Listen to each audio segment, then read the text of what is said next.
It's time for Security Now. Steve Gibson's here. It's a Patch Tuesday. Steve will have info, or was yesterday, have some information about that. Plus, your questions and Steve's answers. We've got a lot of questions and answers to get through, so stick around. Security Now is next. Netcasts you love. From people you trust. This is Twit. Audio bandwidth for Security Now is provided by the new Winamp for Android, featuring wireless sync and one-click iTunes import. Now with free daily music downloads and full-length CD listening parties. Download it for free at winamp.com/Android. Bandwidth for Security Now is provided by CacheFly at CacheFly.com.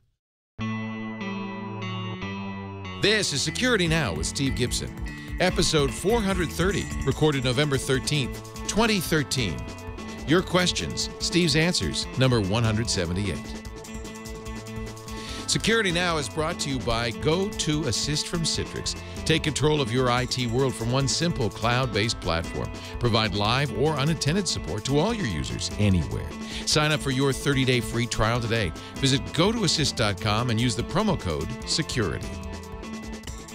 And by Audible.com. To download a free audiobook of your choice, go to audiblepodcast.com/securitynow. And by ProXPN. ProXPN is a virtual private network that allows you to use the internet the way it should be, anonymously and without oversight.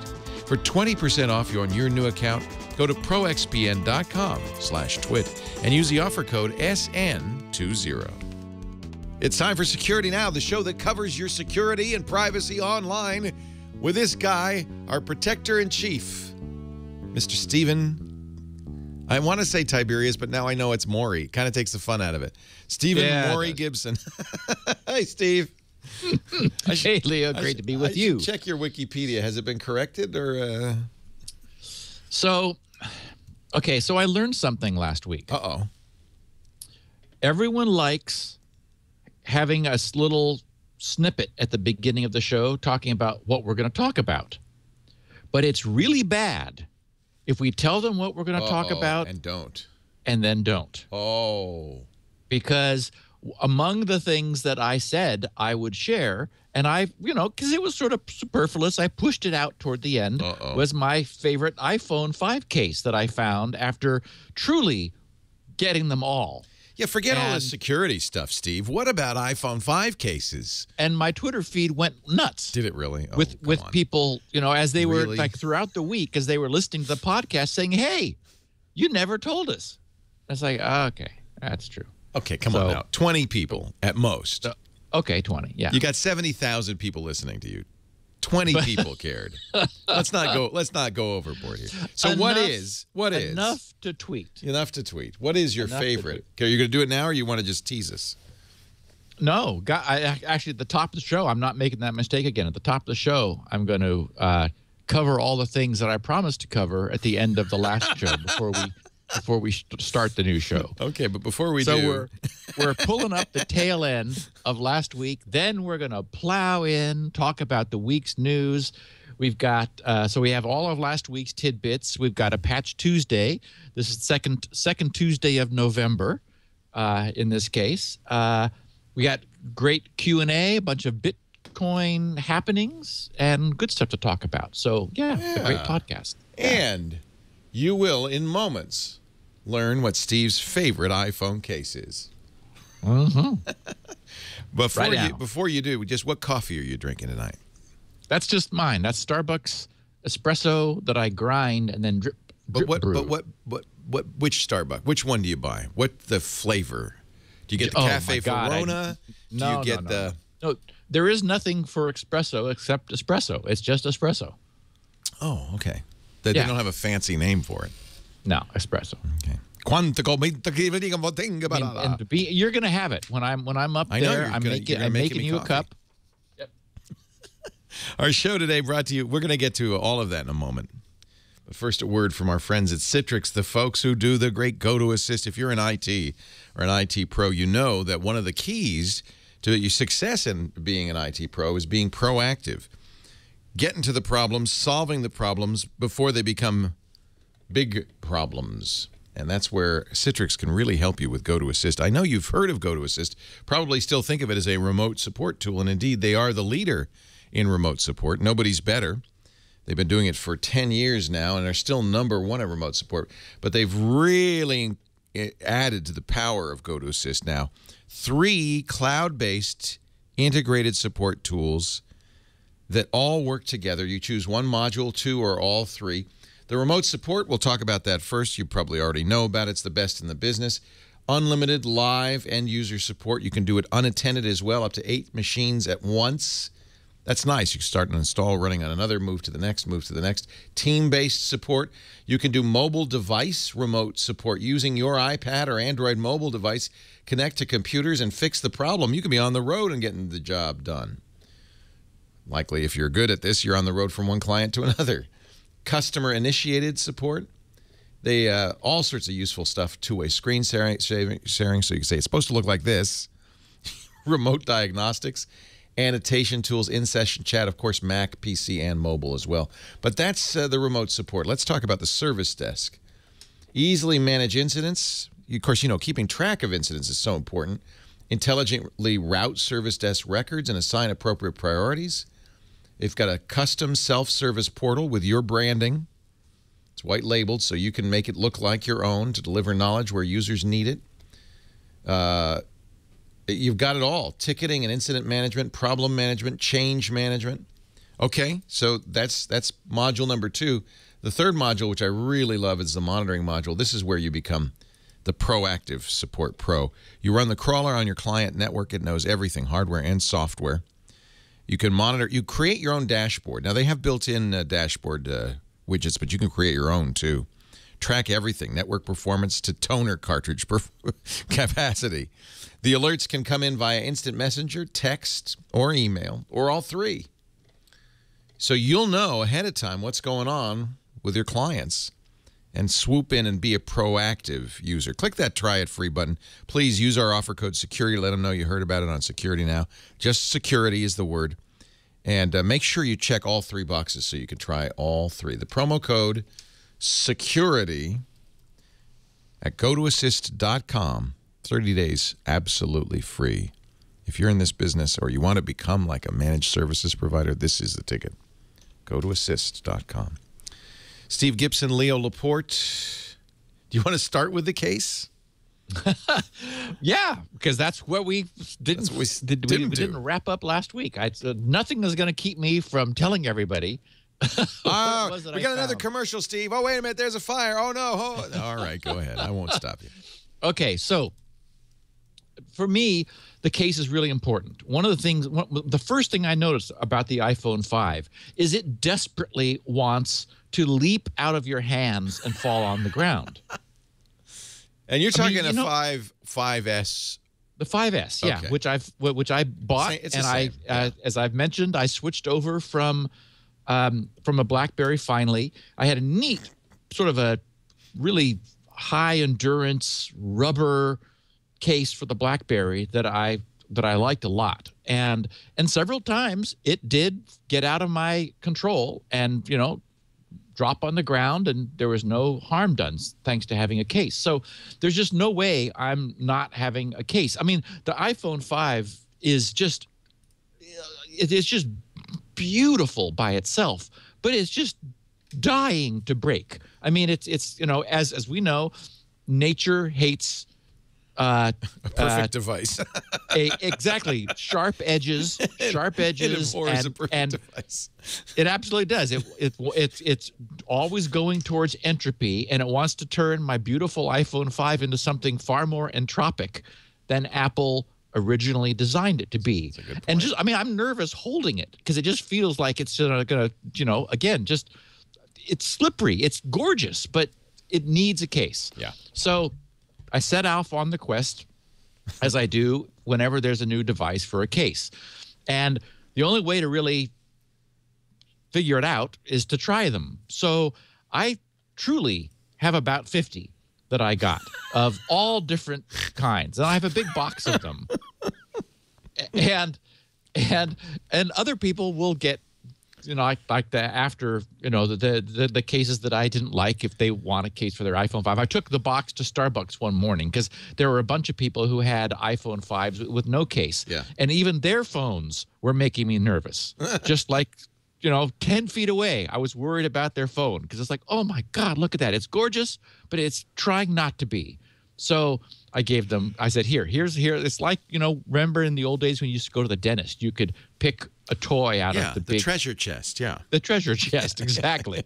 So I said, here's cases I'm not using. Which do you like best? And so happily now, everybody at Starbucks has their iPhone 5s covered in a case that I'm not using. That's funny. Which they're quite happy with because they love the price, which of course was free. For myself, I settled on the ultimate case. After trying all the cases that Incipio, and that's the INCIPIO, that's the company. And actually, I really like their cases in general. They've got, they go way overboard, though. They've got some that, are rated to 30 meters below the water line. You can dive with it, or it can, fall in the toilet when you're using your phone at the wrong time, whatever. Those, however, you feel like you can't even reach your phone any longer. It's a miracle that the touchscreen works through this thing because, it's like, dragging a tank around with you. So we don't want that. Other bad cases are flimsy, or there's a new trend. I like the feel of rubber. I don't like the feel of that silicone. It's just a little too greasy feeling. Anyway, so the correct case is the Incipio Dual Pro. They call it a Dual Pro because it's two parts. It's got an inner lining which is very silicone-y, rubbery, but then and so you fit that around the phone first. I hope and you then got the pink one. For Jenny got the two-tone pink. That one, the one that's on the screen right now. That's the one I got for Jenny. You got, I'm thinking black and gray. No, I got black and black. They actually have black on black. Oh, pardon me. I was a little too fancy. I'm sorry. Yeah, well, black and gray, somebody else got that. I don't think it was Mark. I like the black and red. I'd get that one. So the inner case has color, and then the outer case, the shell. Yes. And so the advantage is, first of all, it doesn't have that slippery silicone-y feel, which isn't grippy enough. You want something that's going to just sort of wants to stay in your hand rather than escape from your hand. And so anyway, that's the one. The inner lining gives it good shock proofness, and the outer lining makes it feel firmer than if the whole thing was just, shock proof. So that's the one. Incipio Dual Pro. Oh, and on Amazon it's like $8. What? $8.34 or something. Oh, the list is $30, which is fairly reasonable for a case. Yes, and Amazon has it for eight or $9, less than $9. I think it's 8 something. Excellent. All right. So that's it. Now, the other thing that happened that I had in my notes from last week is that I was recommending the Calumel add-on for Firefox because those guys were did you find it there for like $6? $8.05. Yep, that's a bargain, baby. That is a good Grab deal. it. Yeah. It's a great case. That's my chosen case. Although now I'm looking over here, and these people we were talking about before, those tilt people, the TYLT people, they've got some too. So it's like, darn it. This is an addiction that never ends. You might as well. Sure. Seems a shame. You got such a beautifully designed phone. Johnny Ive's just going to roll in his grave, even though he's not dead. I know. Except, and it is. In fact, every time I was changing cases, there was a moment where, nature was conspiring against me. Am I going to drop this gorgeous piece of, my kids never have used cases, and they drop them all the time, and they smash them all the time. And I beg them, I plead with them, I yell at them, I say, you must. Daddy won't buy you another phone. Everything. But the kids don't want cases. They want to show off, I guess, what they got. Yeah, it is gorgeous. They dress like that. And by the way, that the least popular color turned out to be of the iPhone 5 turned out to be the gold. It's like almost no one wants the gold. Of course, that's what I bought, and everybody I know bought. Sarah got one. I heard she was saying that. I have gold. And black is more than half. what is it? Then it's white is like a third, and then gold is the remainder. So, yeah. I didn't realize it was so, It might be too ostentatious for some. So, the CalUML add-on for Firefox is cool because it shows you about perfect forward secrecy. It also rates GRC's security as like awful. So it's like, ouch. So after I recommended it, people began sending me, email and tweets saying, hey, why is GRC security so crappy? And it's like, okay, unfortunately, a company that's going to be making a big deal about security is all about finding something wrong. Because if it just says everybody's wonderful, you're going to start saying, oh, well, okay, why am I running this? So here's the problem is it's caught us in this dilemma. We've been in this dilemma for a while where you had to choose between perfect forward secrecy or being immune to the beast attack. And it used to be that SSL Labs. So first of all, none of this is really about what's secure or not. I mean, the fact that we're not offering that GRC is currently not using preferentially a perfect forward secrecy cipher doesn't mean that our security is crappy. It means like nobody else is either, but we're not. And arguably, okay, GRC should be. Instead, we've been protecting people from the beast attack, which is also like dumb because you have to send millions of connections and variable size packets and go through all this ridiculous stuff to create this theoretical beast problem. SSL Labs used to be rating people who did not prevent the beast attack poorly. So I put a beast attack mitigation at the top of GRC's cipher suite so that SSL Labs would give me an A, which we now have.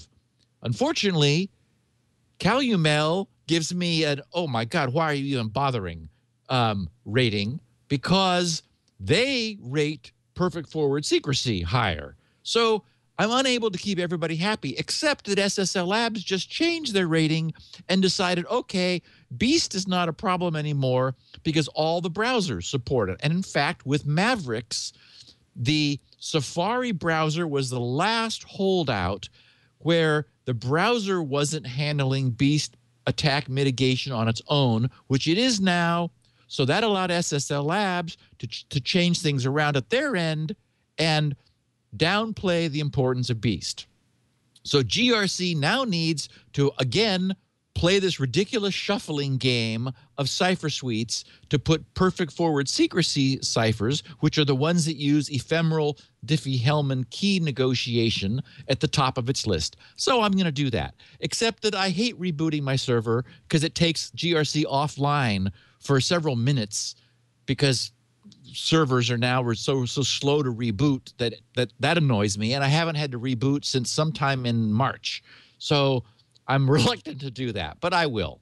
So that's the whole story for anybody who's worrying about why GRC apparently has crappy security. We don't. It's just that the CalUML people are very unimpressed with the fact that we're not offering perfect forward secrecy, and we are offering, beast attack mitigation, although now all the browsers are doing that for the user, so the server doesn't have to. So I'll get it changed. How hard is it to implement perfect forward secrecy? Nothing. It's just you just change your cipher suite order around so that the server agrees, to offer those at its preference, and then the browser says, "Oh, look, they're offering this, so we'll take that." Awesome. Yeah, not hard at all. Also, I was promised last week to talk about my feelings about the iPad Air. I love it. I absolutely do. I think it is great.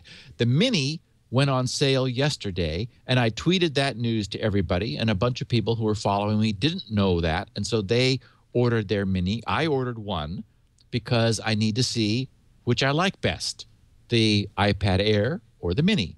They have the same resolution. The Mini is just, in terms of pixel count, the Mini is just obviously smaller and lighter. So there's no way to know in the Apple Store. You hold it and it's like, oh, look how small this is. But, you have to use it for a while to get a sense for that. So I will let people know. It's like 5 to 10 days delivery they're quoting when I ordered it. So we'll find out.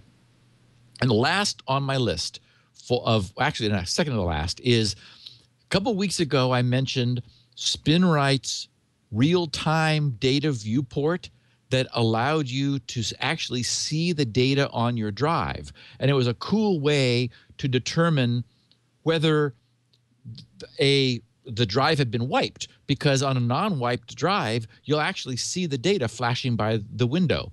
Many people commented that they never realized that and liked that fact. So I just wanted to follow up and mention that you can also, one of the features of SpinRite 6 is you can tell it at what percentage of the drive you want it to start, which allows you to use this viewport window and that to quickly check like the middle of the drive and toward the end of the drive, just to make sure that it all got scanned. Because remember, we were detecting lazy employees who were not scanning the whole, or who were actually not scanning the drive at all. They were just eliminating the partition table and maybe the directory or something at the beginning of the drive. They were doing some small little delete at the beginning, which was not protecting their employer's data.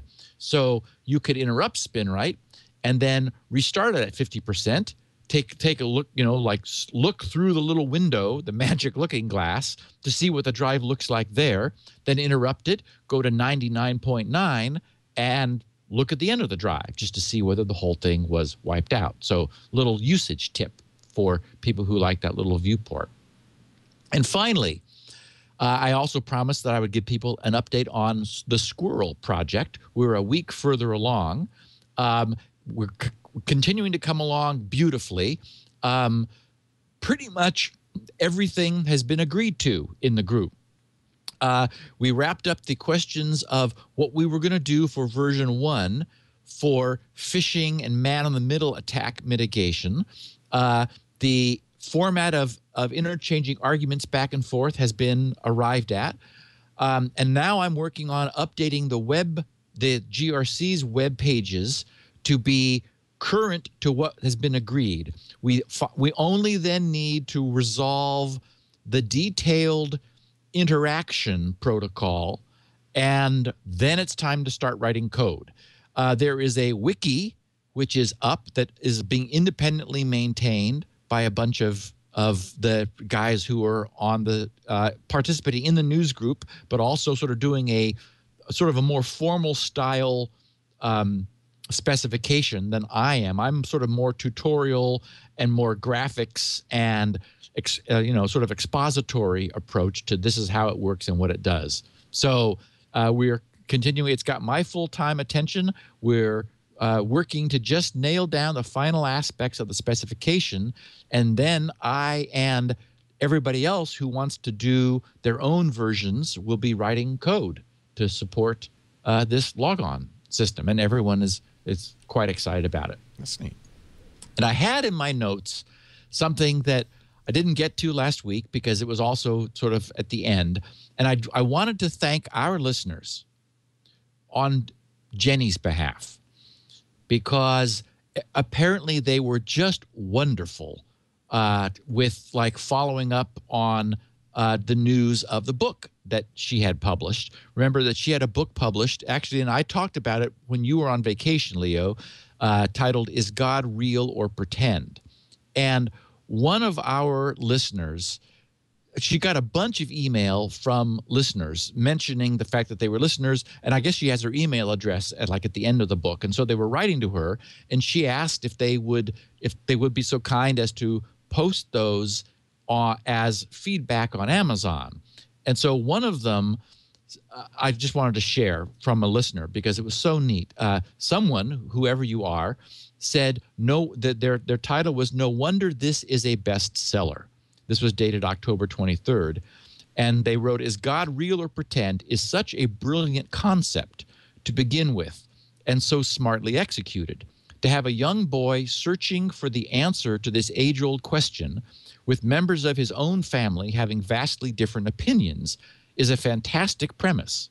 On top of that, Ms. Horsman has written a book for everyone, and that she's so cleverly camouflaged as a children's book that our listener of Security Now said, I learned several things I never knew before.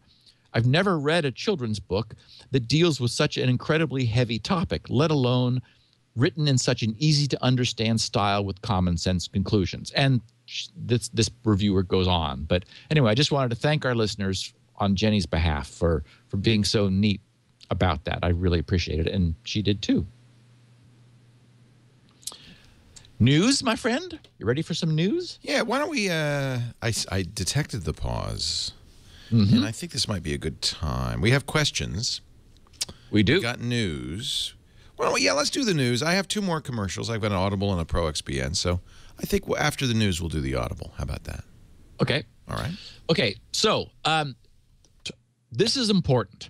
I tweeted this a couple days ago. This is a growing problem that Microsoft did not deal with yesterday in their second Tuesday of the month, Patch Tuesday. And that's this tagged image file format 0-day flaw, which is ramping up rapidly in the level of exploitation. I wasn't aware, but you were, Leo, and many of our listeners were, that the TIFF file format is in such heavy use now. I'm just sort of seeing, I guess, GIF and JPEG or GIF, depending on how you pronounce it, and PNG file formats. But obviously, TIFF is still very popular. Writing for Information Week, Matthew Schwartz said, warning, attacks against a 0-day vulnerability in Microsoft Office are more extensive than first believed. That finding further reinforces security experts' recommendation that businesses install an emergency mitigation technique released by Microsoft as quickly as possible. We did talk about it last week. I wanted to remind people that I created a bit.ly link, bit.ly/notiff, NOTIFF. That will take you to the Microsoft page where there is one of their little quick one-click fix-it buttons, which simply adds a line to the registry, making it very easy for anyone to do. And that line disables TIFF format, the TIFF format codec. So what's happening is we didn't get a fix yesterday for that. We did get a different IE 0-day fix that I'll talk about in a second, but this one is still a problem. So if you're not a person who is using TIFF format images, it's probably a good idea if there's really no reason not to disable it. When Microsoft does their patch, they will remove this temporary fix from the registry and fix the problem. And I'm sure we'll get that in December's Patch Tuesday, if not before. I mean, they may do an out of cycle update because this thing is really causing problems and is ramping up.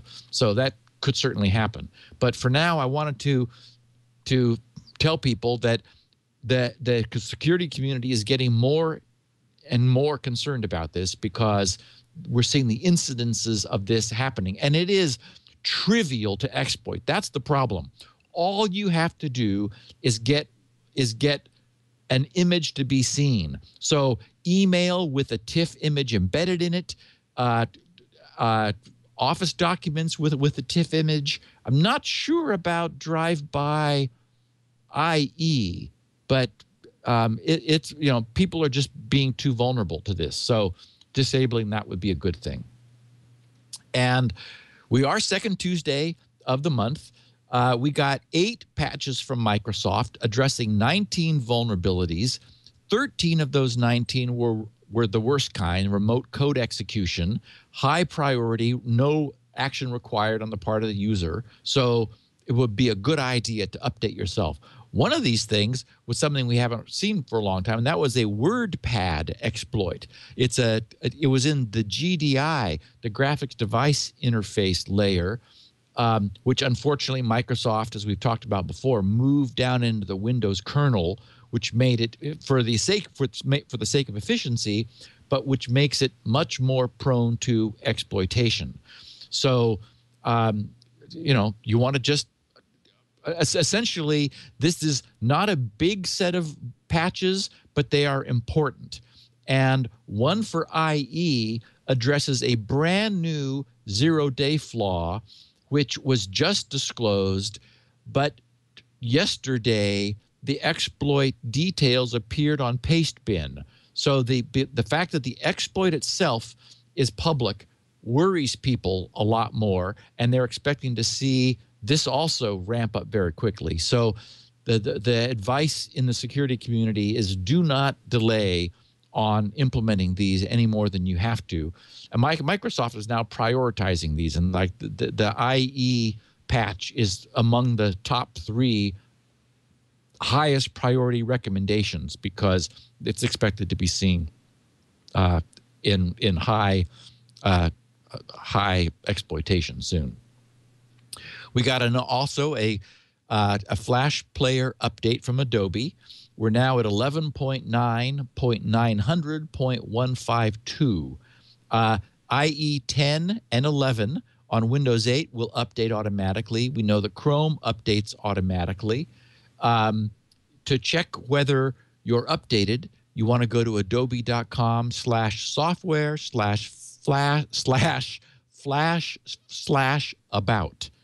And in Firefox, it showed me that I was not at 0.152. I was at 0.11 something. So I will need to get myself updated. And people who are not protecting themselves, the only reason Flash ran for me, because I'm running NoScript, is that I'd already trusted the adobe.com site to run things, and so it did. People who are protected by NoScript really they have less to worry about. Bitcoin, gosh, lots of news. Have you seen the value of a Bitcoin, Leo? At last I checked, it was $260. What's it now? 417. Oh, I see 429 was a high. Yes, 428 was when I looked. Holy cow. What is going on? Yep. It's not clear what's going on. It was 350 on Friday. Now we're at 428, 429. It's really cranking along. I gotta look so at my little wallet. You got 50? My 50 Bitcoins are worth something now. But like any investment, timing's everything. Do you sell now? Well, that's just watch it go up, or do you... It's always worth noting. I think somebody quoted Kevin as saying, our Kevin, as saying that he was selling at 350. I think that might have been what it was. And of course, now we're at 429. We have a Bitcoin donate box, as you know, on the front page, and I haven't checked in a while. I see my balance is now 7.3 Bitcoin. So I'm rich. Oh, I'm sorry. Wow, that's crazy. Of course, now that I'm off the meth, I don't really, and Silk Road, is closed. I don't really have anything to do with them, but. Yeah, I guess you can buy cupcakes in San Francisco with Bitcoin, so it's a lot of cupcakes. Or you can use them to donate. The EFF takes them again. That's right. So that's right. That's a I already thing. give I can't remember what it is, a couple $100 a month to EFF. So here's the problem: in real American dollar. Bitcoins have become money, and people are having a hard time holding on to them online. There was a major breach last week, $1.2 million, which is now 1.5. So they didn't denominate it in Bitcoins at the time. It was 4,100 Bitcoins. And this was an online exchange called input.io. Now, the problem is we know that it's difficult. I mean, security is hard. That's the overriding topic of this podcast. Now you've got the typical problems. I mean, we had a lot of fun at Adobe's expense last week, and I mean, they deserved it because their password technology was so lame. I mean, it was so badly broken. But, you know, this is Adobe. So here we've got some random input.io Bitcoin exchange. Who knows who they are, what their security policies are, how good their back-end stuff is? Well, apparently it wasn't good enough because they lost 4,100 of their customers' Bitcoins. Whoops. Whoops. Yes. And the guy said, I'm sorry, but I don't have that many Bitcoins. I will do what I can to make the best of this. I've got 1,540, and I'm willing to pay my customers back, what, a quarter or so. But that's all they could do. So then a frequent tweeter friend of the show, Ian Beckett, sent me a note about Pando Daily. Is another now this is a fraudulent Bitcoin exchange, a Chinese Bitcoin exchange who cost clients, and this was, again, this is not in Bitcoins, but this was in dollars. At the time, this is, I think, yesterday or maybe the day before, might have been Monday, $4.1 million in fraud. So this was a fraudulent exchange that set up shop, said, hey, we're a Bitcoin exchange. Put your Bitcoins here. And at the time that they had $4.1 million worth of them, they just went off the net. They said, thank you very much. And they disappeared. So it's like a honeypot, really. The lesson is everybody store your own Bitcoins in a machine, preferably not one on the net. I mean, this is real money now. This is becoming serious. So you do not want your wallet. I mean, they're like online wallets. Bad idea. Do not trust an online company with your wallet, unless your mother is a security genius and you would trust your mother with your money. But, you're just not. You don't want to trust this is real money. It's one thing to lose your identity. It's another thing to lose, what are my 50 Bitcoins worth now, at $430? That's serious coinage. Yeah. So, wow. Yeah, I would say to everybody, it's becoming serious when Bitcoins are worth real money. We had some humor from the Twitterverse that I wanted to share. A Kevin Mager, Meagher,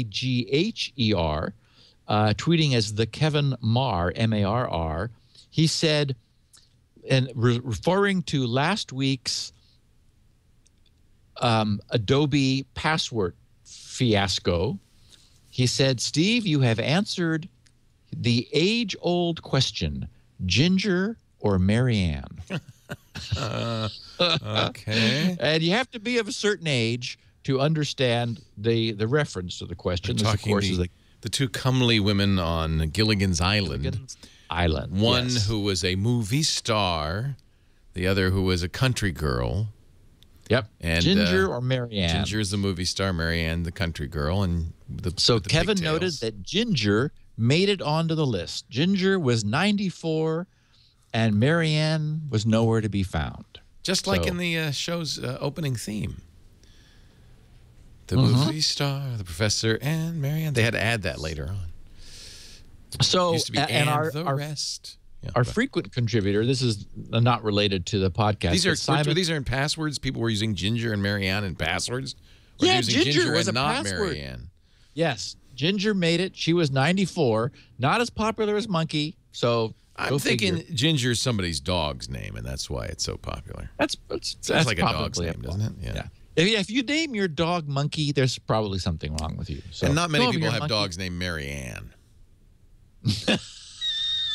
Ginger, though. Ginger is probably a more popular dog. Yeah.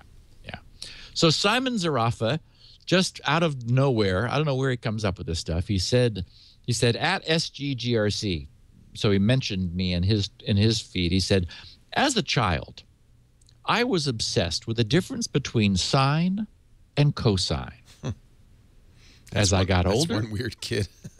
Yeah. He said, as I got older, I realized it was just a phase. So. Anyway. John didn't like that joke.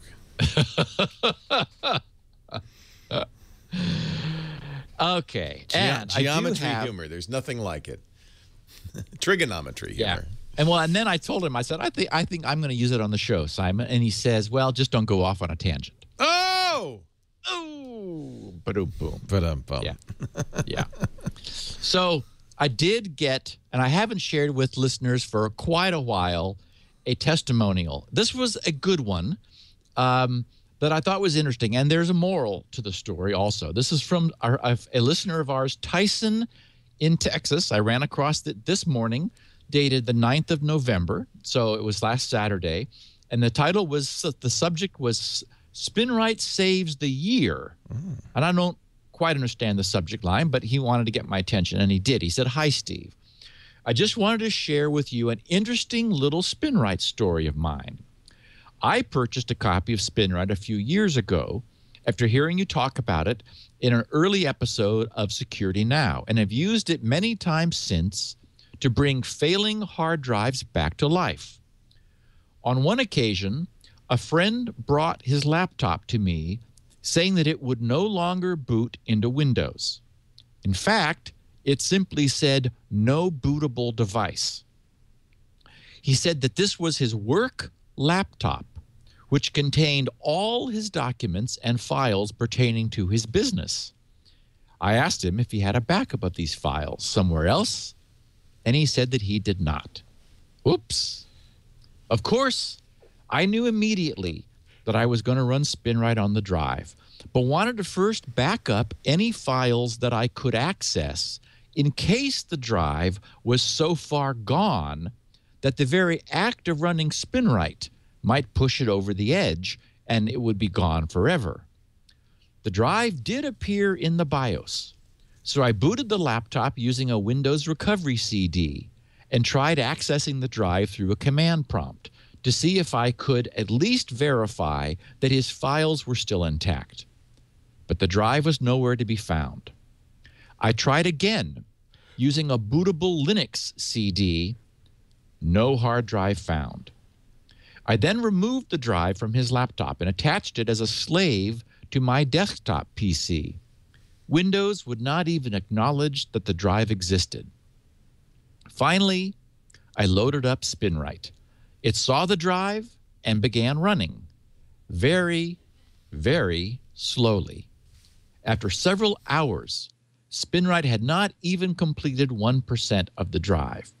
But the bits were still churning away, so I knew it must be doing something.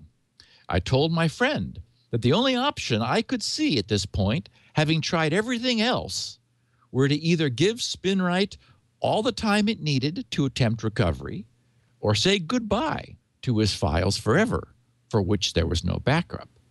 He agreed to let me keep his laptop until Spinrite either completed the process or got stuck trying. We set the laptop aside in the corner. Oh, and so he put the drive back in his laptop and then ran Spinrite, restarted Spinrite on his laptop. He didn't specifically say that, but that must have been what happened, letting it just run the corner of the room and left it to run overnight. When I came in the next morning, to my surprise, Spinrite was still running and had now completed about 2% of the drive. Nevertheless, the status showed that the bits of the data were still being read, so I continued to let it run, day after day after day. After about 2 full weeks of continuous operation, Spinrite had churned through about 50% of the drive and showed a ton, he has in all caps, of red unrecovered sectors. With nothing to lose, I continued to let SpinRite run, glancing over its progress every day or two. Finally, one day, I walked over to the laptop and saw SpinRite had actually completed. The process had taken just over 1 month. I restarted the computer and held my breath. To my amazement, it booted straight into Windows without any, he has in all caps, trouble, and all, in all caps, of my friend's business documents were present and undamaged. I quickly backed everything up to a flash drive and then burned a second backup to a CD. I advised my friend to buy a new hard drive since this one was bound to give out at any moment, and also suggested that he start making backups of everything from now on. After this experience, Steve, more than ever, I am a true believer in SpinRite.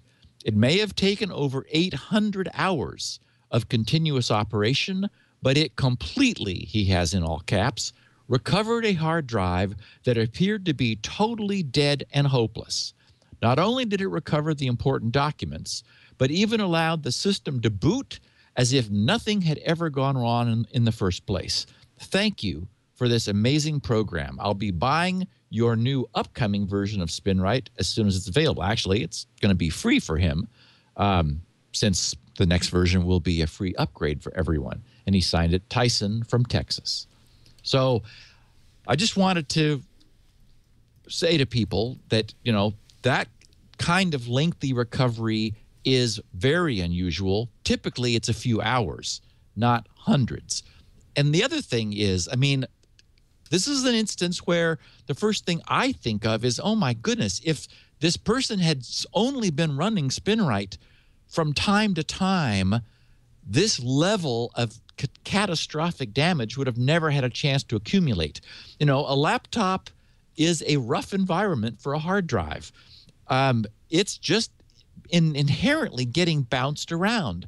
And if there were, you know, this kind of damage spread across the entire drive, again, running SpinRite every quarter, every 3 months would only take an hour or two and fix problems before they have a chance to get this advanced. It is the case that if it is in this horrible condition and you've got time, SpinRite will typically repair it, as Tyson found out. But boy, preventative maintenance, especially for a laptop, really does make sense. And, you know, here's another instance of SpinRite doing the job. To the rescue.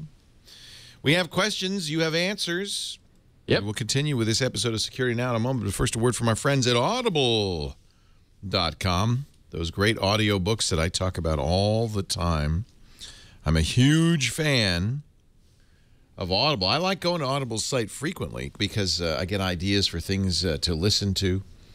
There are 150,000 books here. It is really kind of one of the best bookstores in the world. And so many, I know what I have to get. Jim Henson's biography, a lengthy biography, 21 hours, of the great master of puppets, the man behind the Muppets, Jim Henson. This has been long awaited and long in the works, and it just came out on Audible about a week ago. A comprehensive biography of Jim Henson. Now, here's how you can get this for free.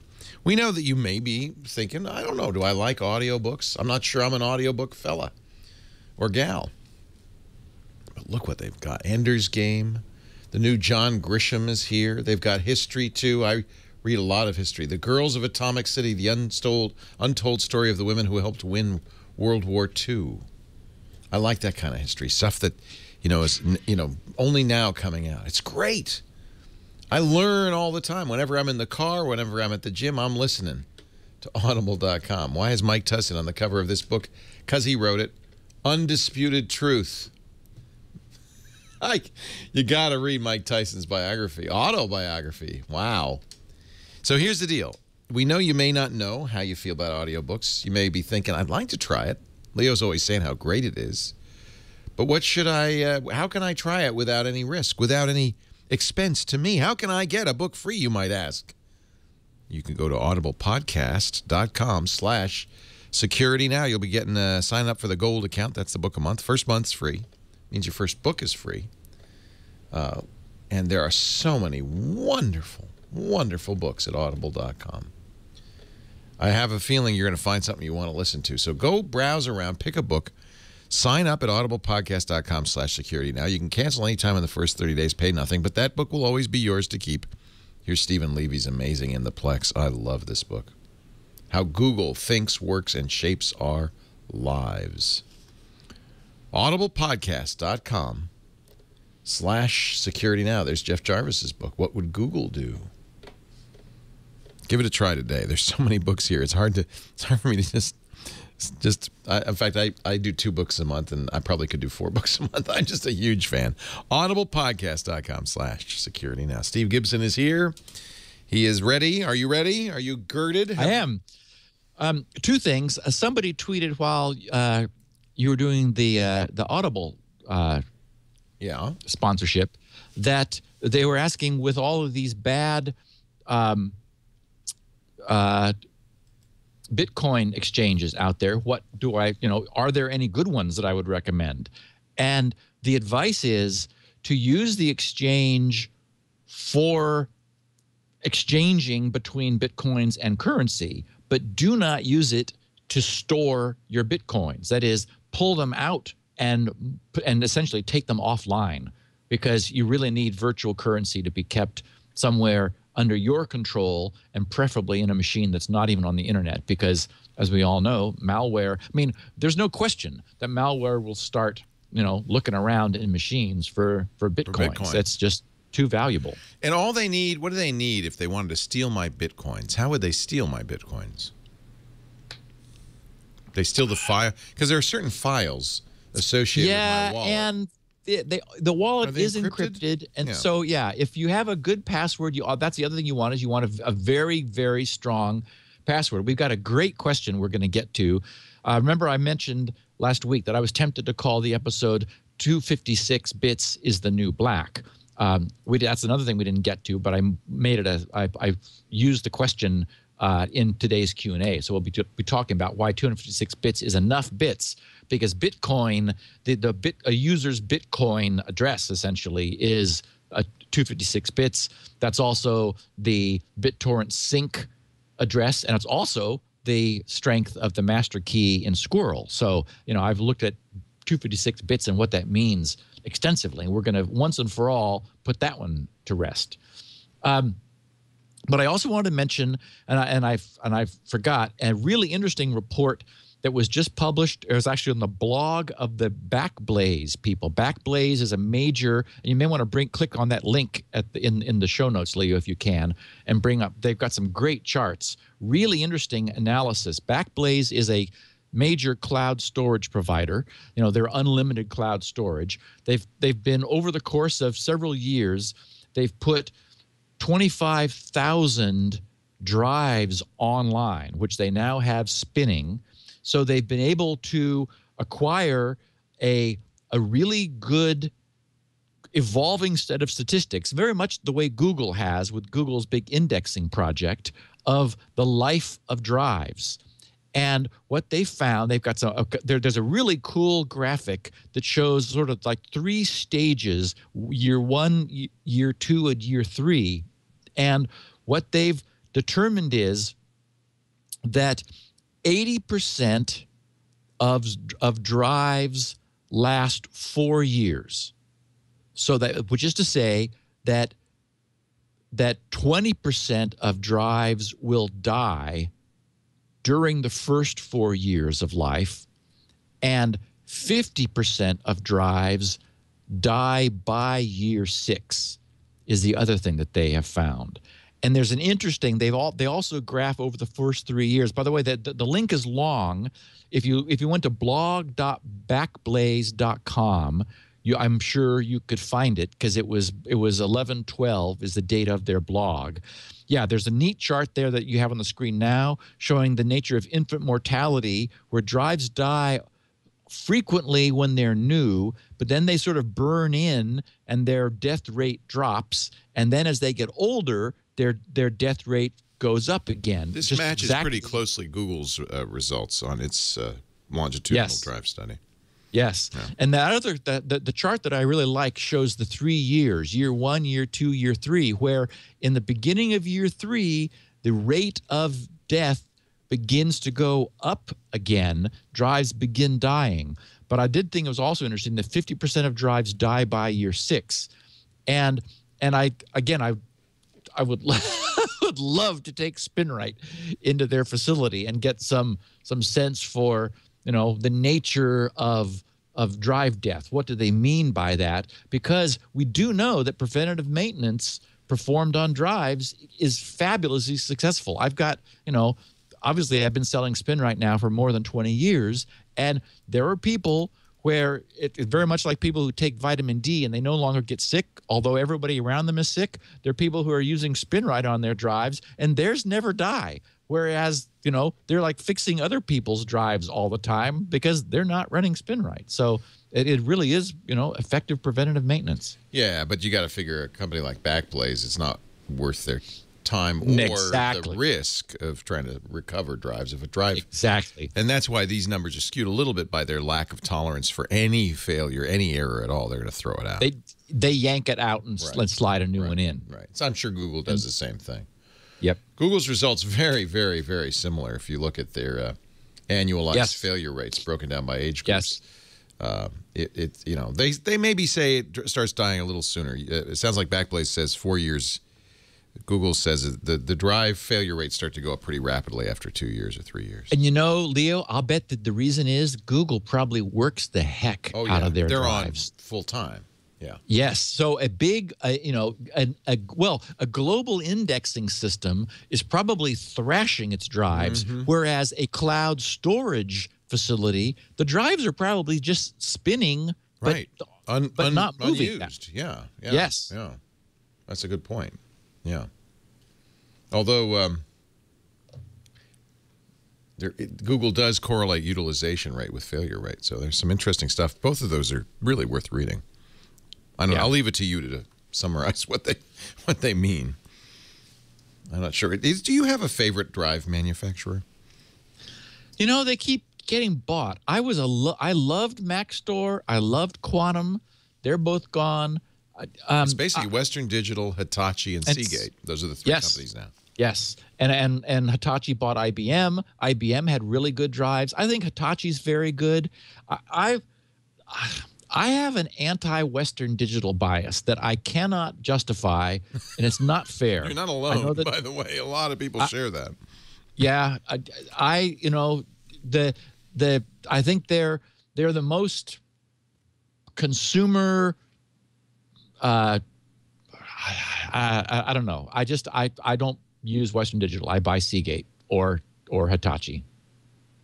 But I don't think that's fair. I mean, it's not bad. I know I will hear from people saying, I've never had it. Each of them have problems. Western Digital had some really bad BIOSes for a while that were a real problem. And I think that soured a lot of people on Western Digital. Yes, and there have been all of them go through phases where they've got like some process problems where they'll have like a batch of bad ones that hurt people. And I think it's a commodity at this point. Commodity was the word I was looking for. Yeah. I think that there's not much. They're like pork bellies. One's pretty much like the other. Yeah. I have questions. Do you have answers? Let's find out. Mr. Steve Tiberius Gibson. By the way, they took that out of your Wikipedia entry. It now just says Steve Morey Gibson. That's probably good. Hey, did Tiberius show up in that list of passwords? Probably not. No, but I wouldn't use it. Don't. Not for you. What that shows us is you have to get a random source. I use the junk that LastPass generates. Yep. So good. But all of my Wi-Fi passwords I got from GRC. I just copy the string off of passwords.htm at GRC, and that's what I use because nobody is ever going to reproduce that. Nobody. It's impossible. I use very weak Wi-Fi passwords. It is a pain in the ass, though, setting up a new. I use really weak, really weak passwords. They're not, they're not monkey 123, but I use weak passwords on my Wi-Fi because that's nobody. How are you going to attack that? You have to be in physical proximity. I'll see him sitting on the curb going, let's try this. Well, yeah, but for me, I can't let force anybody into my network. Yeah, you're different. Yeah. Bob Hart, Medford, Oregon writes, hi, Steve. You always provide an entertaining and informative show, and last week's was great as always, but left me with a question. So, now I know that Adobe's poorly encrypted password database and source code was compromised, but the encryption key that they used is still secret. I can see that a string of encrypted data was the same in a lot of cases, but how do we know that monkey corresponded to that string without encrypting it using Adobe's encryption key? I must have missed something. Clarification would be nice. And thanks for SpinRite for keeping my discs healthy.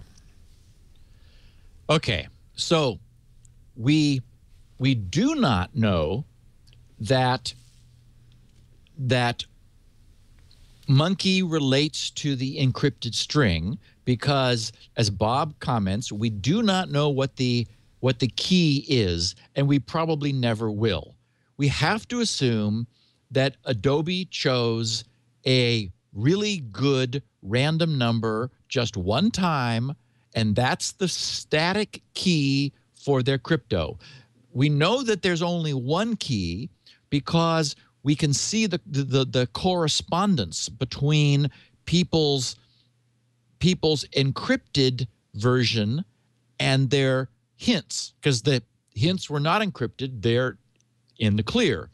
So, which is dumb, really, because obviously Adobe, since it's reversible encryption, Adobe could have encrypted the hint and then decrypted the hint when it was necessary to provide it to the user. But, you know, I mean, there's no understanding what Adobe was thinking when they created this. So the way we know that it is symmetric cipher is the hints correspond to the same ciphertext. The reason we will never know what the key is, although, wow, we would love to, because there's lots of hints that are not clear or blank hints. And if we knew what the key was, we would instantly have every single password, even the really strong ones. Remember, the only passwords we have are the ones that were so weak that they were used so often that we could then jump across and use the hints that people used to link all of them together.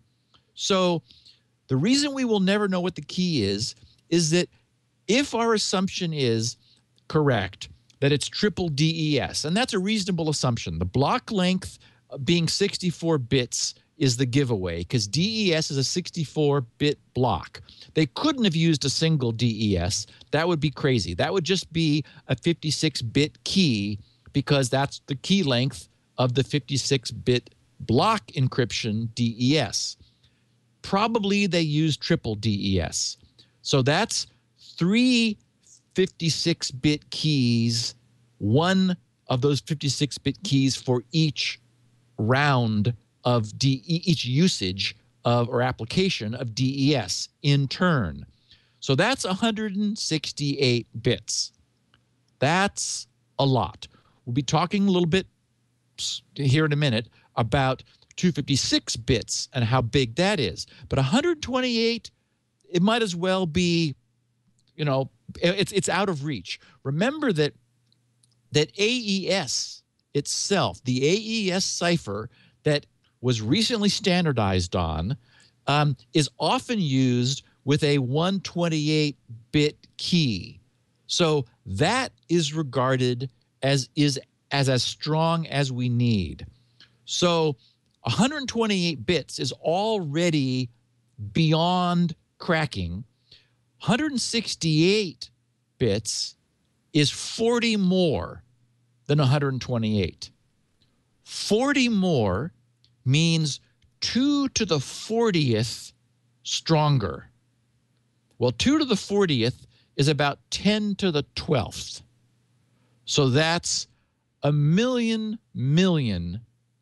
times stronger than so 168 bits, which is what Adobe's probably using if they use triple DES, is a million times stronger than 128 bits, and that's already strong enough for SSL, and for like all the things that we're currently protecting with the Reindahl AES cipher. So we're never going to know unless Adobe leaks it, or it was in their source code or something. We're never going to know what the key is. So for really, really strong passwords, we have no clue. But for the weak ones, since so many people reuse the same password, and their password hints gave it away. This is where the failure was. The password hints were in the clear. And it turns out, apparently, there's a misunderstanding about a password hint, a widespread misunderstanding that the password hint perhaps should contain the password. Or the hint should not be rhymes with assword. That's a bad hint. Yeah. But so many of them said the password is.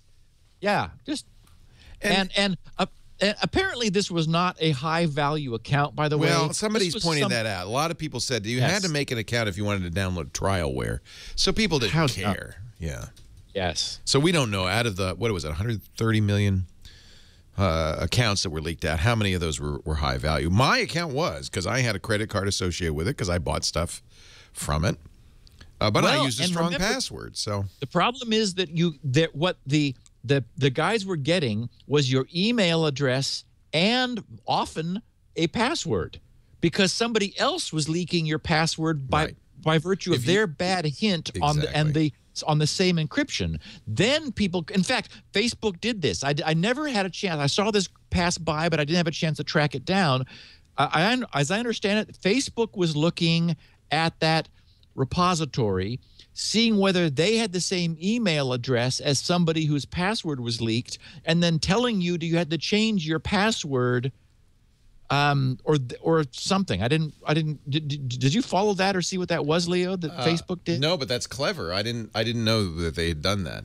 I thought that was very proactive of them. Yeah, yes. Go out and look and see if a email address is the same as a member's email address, and if it is, send them a note saying, yeah, you might as well change your password. They didn't do it to me, but hey, by the way, I did get an email from Joe Segrist at LastPass. Because remember, last week we gave out the very nice feature that LastPass did, lastpass.com/Adobe, where you could search the database. But what Joe did that maybe he didn't, wasn't thinking about it, was it would then, if you were found in the database, send you an email at that address. Well, of course, any email address could arbitrarily be entered into that search. Mine was by many others. So I got a lot of emails. To see whether your email address was part of the database. People were checking my email address, probably got it, So Joe says, just wanted to apologize. We hit you with spam. It won't happen again.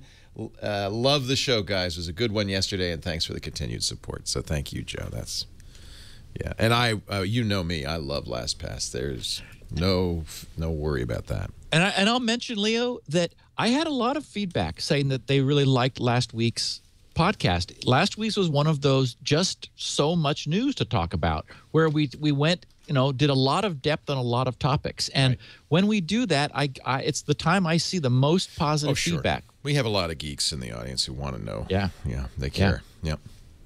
Well, we got one now. Here's a geek. Are you ready? From Twitter, Wayne T. Taylor. He's a 140-character geek. Oops.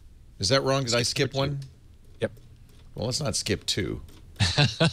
That was question one. Bob Arles, Meta Robert on Twitter. SGGRC, BitTorrent sync. I love it. They have to do this in such cryptic form. BitTorrent sync problem, question mark? If I start guessing secret keys, am I not effectively trying against all clients with each try? Yes, you are, of course. Yes. Now, so this is where I wanted to talk about 256 bits. It unnerves people. The idea that BitTorrent sync has, for your address, a randomly chosen 256-bit token, and that's your identity. That's what I'm using, as I mentioned before, for the user's identity on Squirrel, SQRL, my proposed login replacement. That's what Bitcoin uses as your identifier for Bitcoin. That's your unique thing. And so people say, yeah, but What if there's a collision? What if I get the same one? Then I'm going to have access to all of those files of the other person who has the same one. And it's like, okay, so that's true, first of all, absolutely true. If two people share the same, exactly the same, not one single bit different, exactly the same 256 bits, then for all intents and purposes, for BitTorrent Sync, for Bitcoin, and for Squirrel, and anything else using 256 bits, you're the same person. There's a collision. So this is the so-called birthday attack. The point of a birthday attack is it asks the question, in a population of people having some number of possibilities, what's the chance, the probability that any two of them share the same birthday? If we're in the case of birthdays with 365 days in the year, what's the chance of a birthday collision? In the larger case, in the case we're discussing with 256 bits, that's a lot. There's a lot of possibilities. So the question is, what's the chance of a collision? And I want to, for all time, we're now going to coin some standards here so that we put this issue to rest. Okay, so there is the actual math, the statistics is amazingly complex. Wolfram has a page with equations you can't even believe that like works to explain to give you an exact value for this. But a useful approximation of the probability of a collision is n squared, n where that's the number of people, the number of accounts, the number of people in the pool. So that number squared over 2 to the number of bits plus 1. So like 256 bits plus 1, 257. So the number of people squared over divided by 2 to the power of 257 would apply. And this is true so long as the number of people in the pool, the number that we're checking for collision, is very much smaller than 2 raised to the power of half the number of bits, or 2 to the 128. Well, since 2 to the 128 is really another one of these really huge powers, yes, n for reasonable numbers, like 1 billion people or 7 billion people on the planet, for example, very much smaller. So that inequality is satisfied easily. Okay, so plugging these numbers into this equation for a population of 1 billion users. We have 1 billion BitTorrent Sync users. Obviously, we're never going to have that many, but say that we, just for the sake of arguing, 1 billion. Or 1 billion Bitcoin users. 1/10 the population of the planet are using Bitcoin. Or 1 billion Squirrel, SQRL, login users. Reasonable number. Okay, 1 billion. The chance of a collision is 1 in 4.3 times 10 to the 60, 60. 1 in 4.3 times 10 to the 60. Now, the problem, okay, that's a very big number, very, very low probability of collision, but not 0.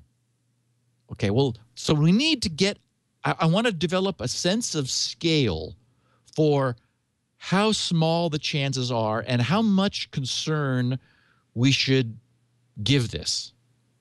Okay, so let's compare this to something that we can get behind. And that is an extinction level event caused by a major meteor strike on the Earth. Okay. Okay? Yeah. One of those, an ELE, an extinction level event, is estimated to occur on average about once every 30 million years. Okay, so that's how often it's going to happen. Once every 30 million years. Yeah. Now, what that means is the chance of it happening within the next second. Okay? There went one. Oh. There went another one. Yeah, Oh. yeah. There went a third. Okay. The chance of it happening, of an extinction level event, of this question no longer being relevant to us because we're all gone. Or the weather's really crappy. Yeah. 1 in 10 to the 15th. Okay. 1 every second. 1 in 10 to the 15th chance that we no longer have this as a concern because we're gone. Okay? A meteor struck the Earth. Right. That is 10 to the 45 times more likely to happen than a collision between any two people with 1 billion users of Bitcoin, BitTorrent Sync, or Squirrel. 10 to the 45 is a trillion billion. So every second that goes by, there's a 1 in 10 to the 15 chance that we're all obliterated. Oh, there went another couple seconds. Yeah, but Steve, it could happen. But Steve, it could happen. It actually couldn't. It actually cannot. No, it could happen, though. It actually cannot happen. And I could win the lottery tomorrow. It's a trillion billion times more likely that in the next second we will all cease to exist, and this will be the last thing on our minds. This will be a problem. I mean, believe me, whether your Bitcoin wallet is full or not, it's not what you're worrying about. But there is a chance it could happen. I'm sorry, I'm just teasing you now. It's actually zero. It's actually so close to zero as zero fell off the end. Yes. But it could happen. I'm sorry. Let's take a break. When we come back, more of your questions, more of Steve's answers. This rivals the people ball explanation. Yes, that was a good one. That was a good one too. Light cannot reach from one end of the ball, the sphere ball. of people, and besides, there will be the ones in the middle will be undergoing nuclear. They'll be in a black hole. Yeah. But it's still going to happen. All right, because you're going to get an email. But you're not. There is a chance. It's a finite chance. No. Oh, and by the way, only 106,185 people have signed up for Obamacare. The numbers came out. Yeah. 106,185. It's better than 6. That was the first day. That was a slow start. Yeah, that website, kind of a mess. Yeah. Our show today brought to you by our friends at ProXPN. This is how you need to protect yourself online. We've talked before about an open VPN.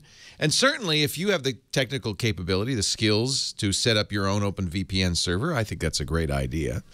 It may be a violation of your ISP's terms of service, but that's another matter. Get on level 3. Buy a dedicated system. Make sure you harden it and set up your own open VPN. Or you can go to proxpn.com and get your guard up. ProXPN is dedicated to letting the internet work the way it was intended to, without oversight, without your ISP spying on you, anonymously, no geographic restrictions. ProXPN operates outside of the United States as well as inside. You can use servers all over the world: Dallas, Seattle, London, Singapore, Amsterdam, Los Angeles, New York City. That means any geographic restrictions on content or whatever are eliminated. Of course, you're completely secure if you're surfing at an open access spot. All of your traffic is encrypted as it leaves your computer on the way to the ProXPN servers. It's a great service. They also work with your iOS or Android device. They do have apps for both, which is great.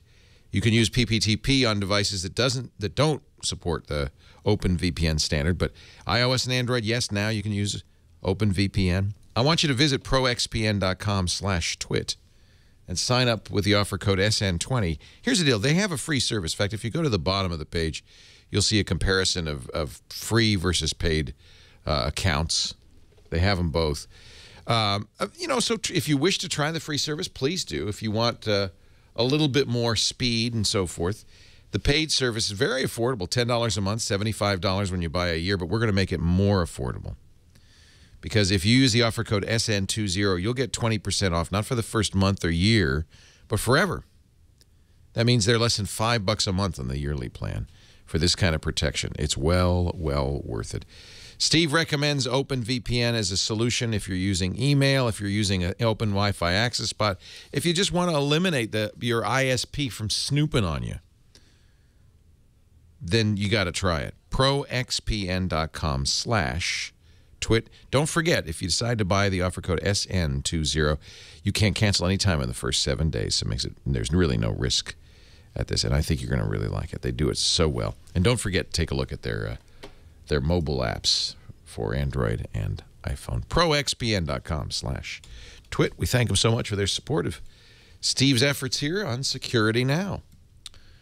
Our next question is another tweet from Wayne T. Taylor, Rambling Geek UK. He asks, Mr. G, is there any point to having a security certificate on my site in light of the revelations about NSA spying? Wow.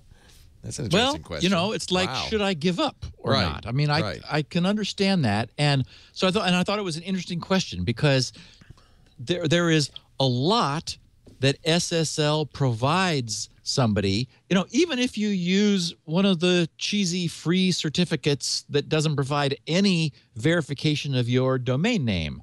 I mean, SSL, for example, provides privacy through encryption and presumably authentication, which prevents phishers, you know, phishing attacks from being effective because your certificate is being vouched for by a certificate authority whom your browser trusts. So, you know,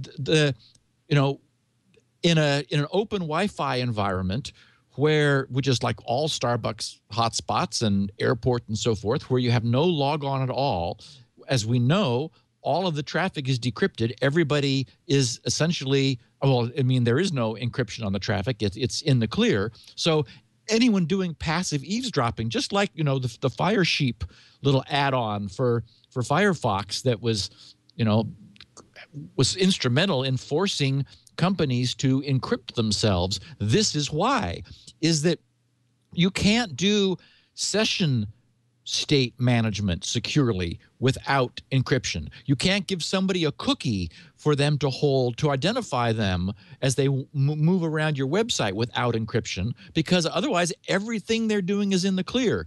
So it's unfortunate that you have to go to a certificate in order to get encryption, but certificates now that for like a 1-year expiration are available for free. I think Start SSL is a source for those. So absolutely, there's lots of reason, irrespective of whether the NSA is able to, you know, get your key from the certificate authority or go to some extreme lengths to crack your encryption for the benefit of your customers in the typical everyday use. You know, SSL provides all kinds of absolutely worthwhile benefits. Definitely worth doing. Question 4 from Aberdeen, Scotland. Kyle wonders whether knock is really secure. As always, and certainly owes blah, blah, blah praises. But I need to say that I do actually appreciate all the good work you do, and the amount of knowledge you help me understand is just amazing. There's no one, and I mean no one, oh, come on, blah, blah, blah, not even at the university at which I graduated, who can explain these topics as well as you, the explainer-in-chief, Mr. Stephen Tiberius Gibson. I can't thank you enough, and I, too, will thank you with purchases of Spin right in the near future. Do that in a Scottish accent, I dare you. So, Steve, after having looked at the Knock app, which really does work just fabulously, it got me to thinking about how secure it really is. Are you familiar with this app, Steve? Yeah, we talked about it last week, actually. Oh, all right, yeah. I understand it's technically speaking totally secure, as I trust your explanation last week's podcast, but physically speaking, and by the way, I can give you some real-world feedback on this because I set it up with a surprising result myself. But physically speaking, or implementation-wise speaking, is it secure? I mean, a knock-knock on your phone doesn't represent you in any way. It's not a password, not a fingerprint. It's not even a unique knock-knock. I understand this app is to make things totally convenient, but I wouldn't use it just because anyone could easily fool the system to be you.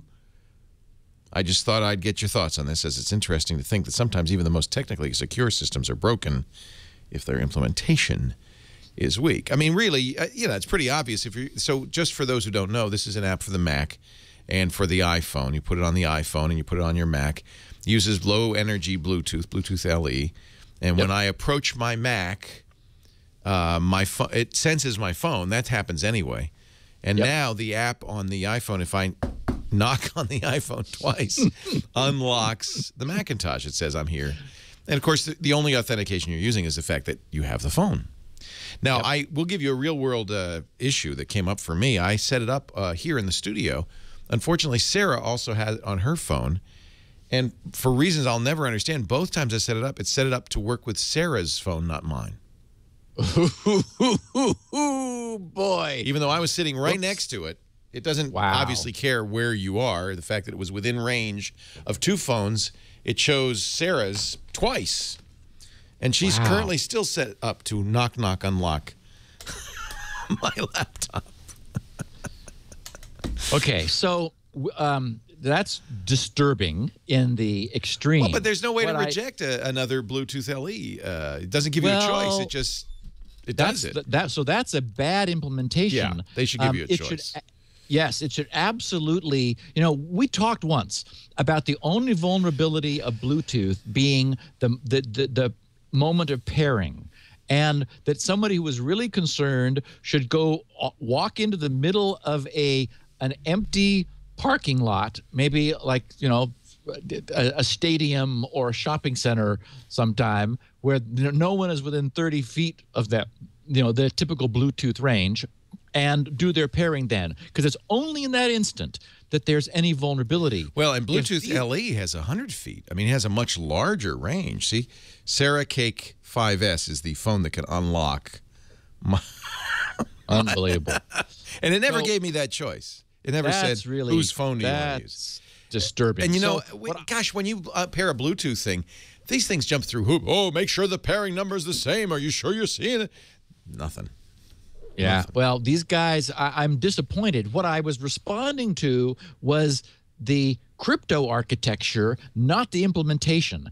And several other people who also said that they were worried because, for example, that they didn't even have to knock their phone twice. They could bump into the counter and it would unlock their machine. Right. So again, I wanted to follow up and explain that I wasn't thinking that this was like good security. This was interesting. Good. This was correct crypto, but obviously these guys have huge implementation problems. They went, and we've always talked about, security and convenience being at odds. I'm shocked that they didn't do enter a code on each end so we can figure out which is your phone. Oh, that's too much trouble. Wow. That's, that's disappointing. That is sad, isn't it? Yeah. And by the way, you could do this with Bluetooth. There's an article here on Lifehacker from last June on unlocking your computer just by sensing the Bluetooth. There are a variety of apps that do this as you walk into the room. This is Windows Orm. And actually, that's question number 5 we have following up. Here we go. I'm already ahead of you. All right, let's move on now then. Thank you, Kyle. Thank you for the kind words, too. Stuart Ward in Maidenhead, UK. You're big in the British Isles.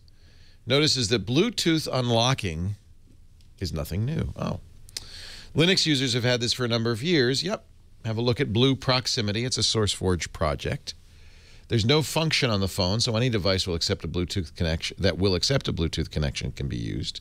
The security is based on Bluetooth pairing, so you have to pair the device to your computer for it to work. I've used this for a few years.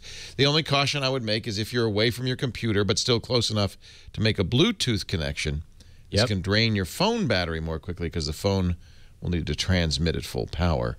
When near the dynamic power of Bluetooth means that the ping connection is not as significantly battery drained. So if you're close, it's not a problem. It's only if you're kind of right at the edge of the 10 meters. Well, and that's one of the reasons that these guys who did knock chose LE. to use Bluetooth LE. Yes, it's far. They brought the bandwidth of the connection down and deliberately used the low energy variant that's in Bluetooth version 4.0. What happens with Bluetooth, similarly to cell phones, is they dynamically change their transmission power based on a report they get from the other end about the received signal strength. So as you get further, as you stretch out the length of your connection, the received signal strength that is reported from the other end drops, and so they put more juice into transmitting in order to keep the signal strength up. So LE solves that problem to a much greater degree. And I just wanted to say, yes, there have been other Bluetooth connection suggestions. Hopefully, they've been done, well, with more security in mind, with more actual practical application security rather than just the low-level crypto, which is sort of free because Bluetooth gives it to you. Right. Moving along to another tweet, this one from Economic Mayhem, probably thinking of the fact that the folks at TrueCrypt are about to undergo a security audit, wants to know, shouldn't you advocate audits before getting 100% behind a product like Threema or OTR? And I saw this and I thought, okay, let's talk about this for a minute, because, in a perfect world, yes, we would like to have everything audited. But look how long we've been using TrueCrypt without an audit. Yes. And the fact, people say, well, I'm not using anything that I don't know exactly what it does. Well, but you're using a processor chip. You're using an operating system you did not write yourself from scratch. Yeah, all the time. You want to have your eyes open, certainly, and look at the people that just lost tons of Bitcoins because they were using some Bitcoin exchange that they had no direct personal knowledge or control over. So all we can do is have our eyes open and use our best judgment. Does everything we see from the people of Threema look right? And I say yes. Their FAQ and the details they provide all look correct, and nothing raises a red flag to me. And they want $1 for their device to use their product, so that they can pay for the infrastructure that they have to create. In the case of OTR, the off-the-record protocol, that's been heavily cryptanalyzed by people to understand how it works, and it's been well vetted now, so we know we can use it. My problem with BitTorrent Sync, all of their words they're using sound good, but they're really being vague about what they do. And it's like, okay, wait a minute. Is it open source? Is it open protocol? What are they going to open? And we just don't know. But I would imagine that they did security right. They understand security. So there are clearly situations where we can look at what we're told, like when we did the review of cloud storage providers, about half of them were wrong. And we could say, okay, this is not TNO. This is clearly not correct. In the case of Apple, for example, with iMessage, they've said we know that they did not do the protocol correctly and it's closed. So we can say, well, they have good intentions, but they're not telling us what they're doing in detail. So it's hard for us to trust them completely. So, unfortunately, security requires absolute knowledge to have absolute security. And we're not going to have absolute knowledge unless we go, make our own chips and write our own operating systems and write all the applications that run on it, which, no one is able to do now. Yeah, so we have to just live in a world where we trust people. Yeah. But I would say you could trust open source a little bit better because at least in theory, yes, it's on display. Well, and look at the intent, look at the background of the people, look at, what their goals are. For example, I will be writing an SQRL client for implementing that protocol in assembly language. And, doing, and talking about the protocol, it'll be open, it'll be using open libraries. And, everyone will understand that I have no ulterior motive other than creating the most secure implementation I am capable of creating. And I believe people will trust me. Yeah. And if they don't have to. And, if you put your coinage in a Chinese, a Chinese BitLocker, Bitcoin exchange, and it turns out they're fraudulent, well, gee, maybe that wasn't the right place to put your money. To be fair, you coined the term "trust no one" (TNO). But yes, TNO. That wasn't a call to action. That was a description of a certain kind of thing. That yes, it was an acknowledgement, an explicit acknowledgement that we have the technology. That's the key. We can do TNO, and in fact, that leads nicely into the next question. Number 7 from Steve Davidson in Eastern Massachusetts. He wants to know what you think of iCloud Keychain, the new feature Apple's offering in Mavericks OS 10, 10.9. And in general in iOS 7, too, right? It comes with 7 and Mavericks, that's right. Right. He says it looks to be a lot like LastPass for the rest of us. I use LastPass, but I'm a listener to security now, so I can't be called normal on the geeky scale. LastPass does require a bit of technical skill to use and the willingness to use a special browser on an iPad. I'd really like for my octogenarian father and other non-technical relatives to have a good, easy-to-use password vault.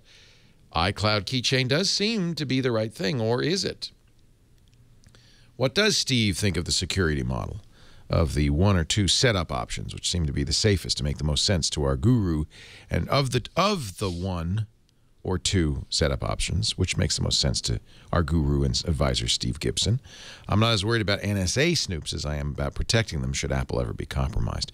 Could you please weigh in on this? Thank you, Steve Davidson.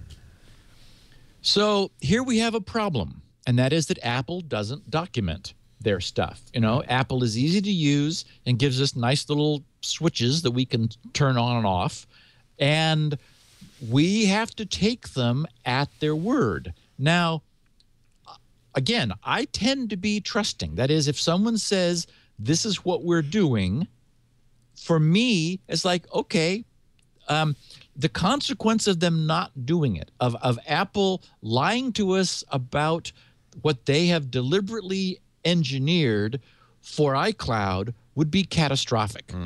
And we know, for example, that Apple has now, what was it, their canary policy, where they're going to preemptively tell us periodically that they have not been served with a letter from the NSA because they're unable to tell us when they have been, which is sort of clever. It's like, okay, they're sounding like, their heart's in the right place.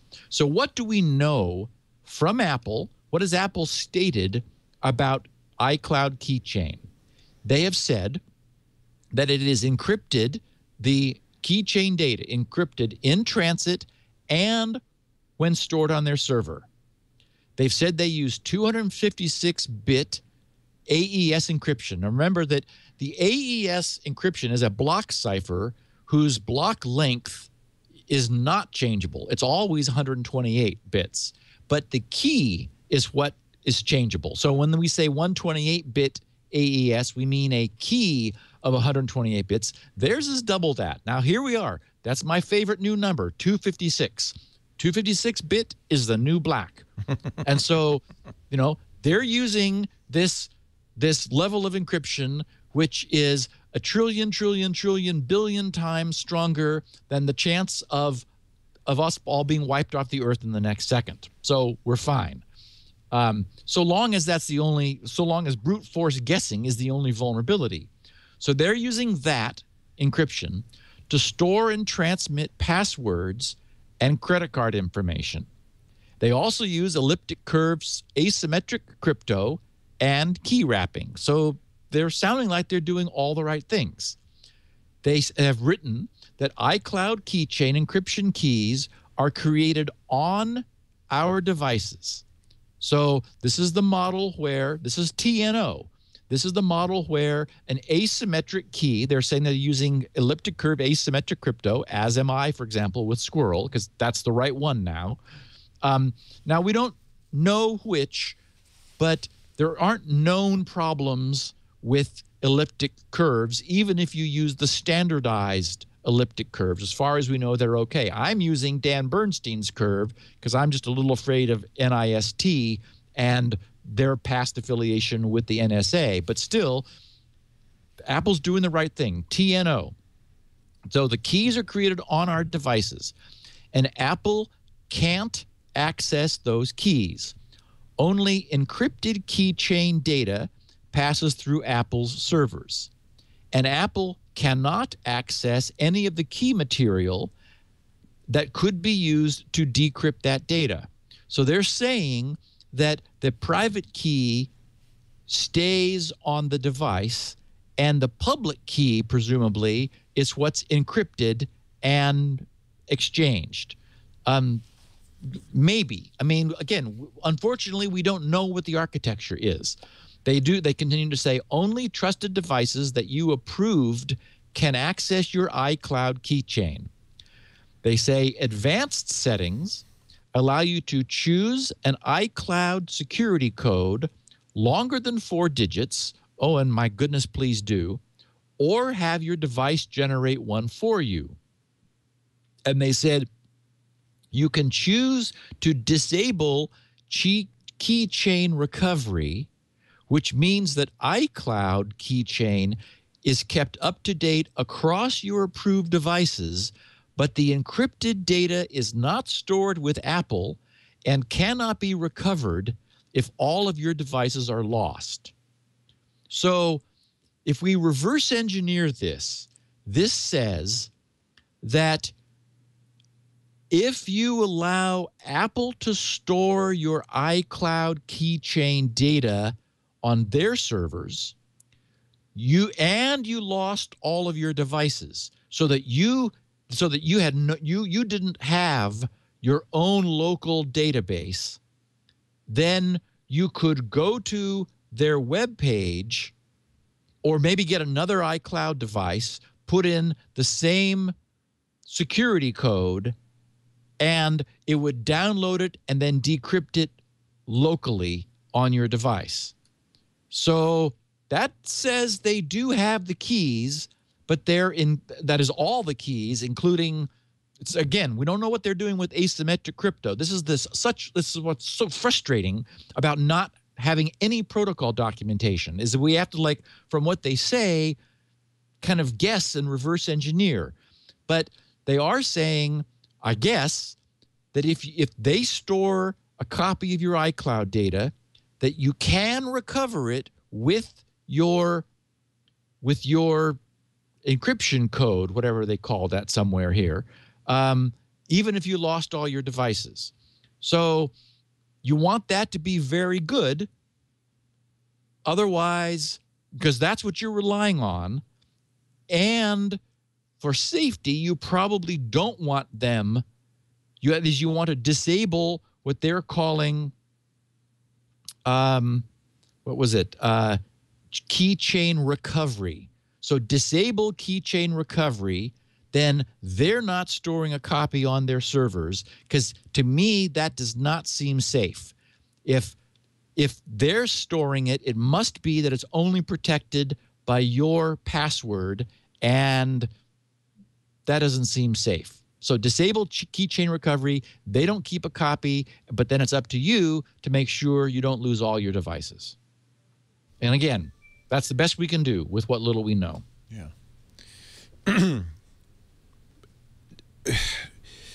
If you're going to give it to an octogenarian parent, the default settings need to be sufficiently adequate, are they?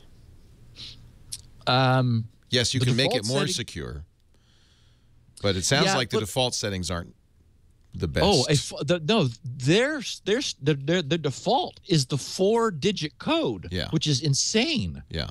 And storing it for recovery. So to answer his question, he's saying, look, is this for the rest of us? You know, if you're smart, you're using LastPass. Is this good enough for the rest of us? And to me, that means using the defaults, because the rest of us. I'm using iCloud Keychain with an insanely strong password and no keychain recovery. Right. And that's the right way to use it. Yes, and that's the way I'm using it. And I am trusting Apple. Right. And you're still trusting Apple. But most people will not use it that way. Well, I'm trusting Apple's description. I'm trusting that, that what they've told me is true. If I turn off keychain recovery, they're not storing a copy on their servers. In which case, we're only linking across devices, and they have no copy of it. Would you say that LastPass's implementation is preferable? Not for the octogenarians. But again, I think octogenarians are going to stick with the defaults, four-digit codes, and letting Apple recover it for them. Well, yeah, they'll die before anyone decrypts their data. Well, I'm just saying the tyranny of the default. I didn't know that there was an option not to use a 4-digit code. I'm going to have to look into that. I have a 4-digit code on it because I didn't know there was an option not to. Yeah. They don't expose that information. Yep. The tyranny of the default, as you say. Right. So I'm using keychain in an insecure fashion just because I didn't even know there was an option. Right. Finally, Peter Chase in Columbus, Ohio wonders whether he can drop NoScript if he's using Sandboxy. We talked about Sandboxy last week. I reinstalled Firefox on my wife's laptop. It's a Windows 8.1 device as part of the process of getting rid of some AVG toolbar she'd inadvertently installed, and that was causing serious havoc, by the way. NoScript does not cooperate with Firefox Sync, so I have to laboriously reapprove all of our commonly used websites for NoScript. I've written to NoScript asking if they would consider having NoScript work with Firefox Sync so I wouldn't have to do this. He's approved certain sites, or she's approved certain sites, and Sync doesn't sync those sites. You have to enter it each time. Exactly. Right. My wife's laptop is getting all of its bookmarks and add-ons restored from my main machine via Firefox Sync. NoScript never responded to his email. After hearing last week's episode of Security Now, I took this as an excellent time to install Sandboxy.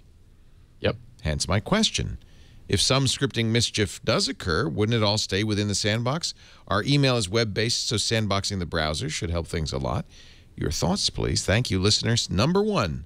Since number one, dittos, etc. Spin right owner, thank you for your service to humankind. Yeah, I'm glad we talked about Sandboxy last week. Sandboxy is very mature. It really works well. And if you're using web-based email, by all means, put your browser in Sandboxy. And for someone like your wife, I mean, I like the control that NoScript offers. But for a less technical user, wrapping Sandboxy around your browser makes absolute sense.